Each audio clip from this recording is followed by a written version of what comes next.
Setelah tiba di Hatife besar pada tanggal 14 Februari 1546, saya Santo Fransiskus Xaverius mendapatkan banyak umat Katolik di Pulau Ambon. Umat Katolik ini tidak hanya mencakup orang-orang Portugis, tetapi juga penduduk lokal yang beragama Katolik. Kenyataan ini terjadi karena dari sejak awal tahun 1530 telah diutus Pastor Fernando Lopez Projo dari wilayah Gerejani Goa di pantai barat India untuk menetap di Ternate sebagai wakil vikarius dari Keuskupan Goa. Kemudian di tahun 1534, Pastor Simon Vaz membaptis orang-orang Mamuya di Ternate sebagai tonggak awal gereja Katolik di Maluku maupun Nusantara. Hubungan dagang dan kekuasaan antara Kesultanan Ternate dan Pulau Ambon menyebabkan agama Katolik merambat masuk ke Pulau Ambon. Di tahun 1538, ada armada yang dikirim oleh Antonio Galvao, kepala benteng Sao Paulo di Ternate ke Pulau Ambon. Dalam armada itu ada seorang imam yang kemudian membaptis cukup banyak orang di Hatife, Tawiri dan Hukunalo serta berbagai kampung di Pulau Ambon. Imam tersebut menetap di Pulau Ambon mendamping umat Katolik sambil terus memperlebarkan misi Katolik dengan menambah jumlah umat beriman. Telah meninggal beberapa tahun sebelumnya. Melihat kondisi umat yang sudah lama hidup tanpa gembala, maka saya mulai melakukan pelayanan dengan ditemani oleh Emmanuel, anak dari kepala kampung Hatife. Emmanuel menjadi penunjuk jalan sekaligus menjadi juru bahasa karena saat itu orang-orang Portugis sudah cukup banyak di Pulau Ambon dan saling berelasi serta adanya relasi perkawinan yang terjalin antara penduduk lokal dan orang-orang Portugis. Saya Santo Fransiskus Xaverius mulai karya kerasulanku dari Hatife dan kampung-kampung tetangga seperti Hukunalo atau Rumah Tiga yang saat itu menjadi kubu pertahanan dari serdadu Portugis serta Tawiri. Kemudian menyeberang ke Amahusu, Ulimeseng, Nusaniwi dengan rajanya yang bergelar Latu Sapulalang atau Raja 10.000 kapal.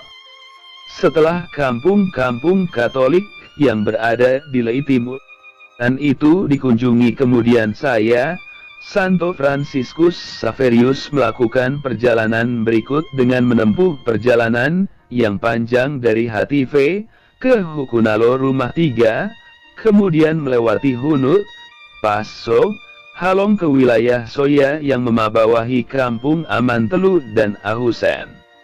Setelah itu ke Kilang dan Ema, serta kampung-kampung lain yang berada pada wilayah kekuasaan tersebut. Perjalanan yang penuh tantangan karena harus melewati bukit, lembah yang suram dan licin serta hutan yang lebat, namun saya, Santo Fransiskus Xaverius terus bergerak maju. Dalam kunjungan itu saya, Santo Fransiskus Xaverius membaptis cukup banyak orang, mendoakan mereka yang sakit, meneguhkan mereka dalam iman, mewartakan tentang pertobatan, serta meminta mereka untuk senantiasa mendoakan kaum keluarga yang telah meninggal agar dibebaskan dari api pencucian. Pada bulan Mei tahun 1546, saya sempat mengunjungi wilayah Seram. Di tengah perjalanan kora-kora yang kutumpangi dihantam gelombang laut. Para penumpang mulai panik, dan tukang juri mudi mulai kewalahan dan putus asa.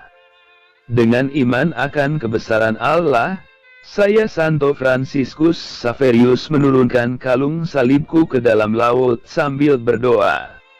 Salib pada kalung itu terlepas. Semalam suntuk, hingga pagi kora-kora yang kami tumpangi terus dihantam angin dan gelombang, namun akhirnya tiba di pantai. Saat Saya Santo Fransiskus Xaverius hendak mengunjungi kampung Tamilo yang berada di Seram. Saya terkejut melihat salibku yang tadi jatuh di laut itu telah dibawa oleh seekor kepiting ke darat. Melihat itu, sejenak saya menghentikan langkah berlutut merenung, meresap kemahaagungkan dan kemuliaan Allah. Saya Santo Fransiskus Xaverius hendak menawarkan Kristus dan Injilnya di wilayah tersebut, namun belum ada yang tergerak hati. Saya, Santo Fransiskus Xaverius, yang adalah perintis misionaris pertama dari Tarekat Serikat Yesus di Maluku itu, kemudian kembali ke Ambon. Dalam perjalanan pulang sempat singgah di Nusa Laut.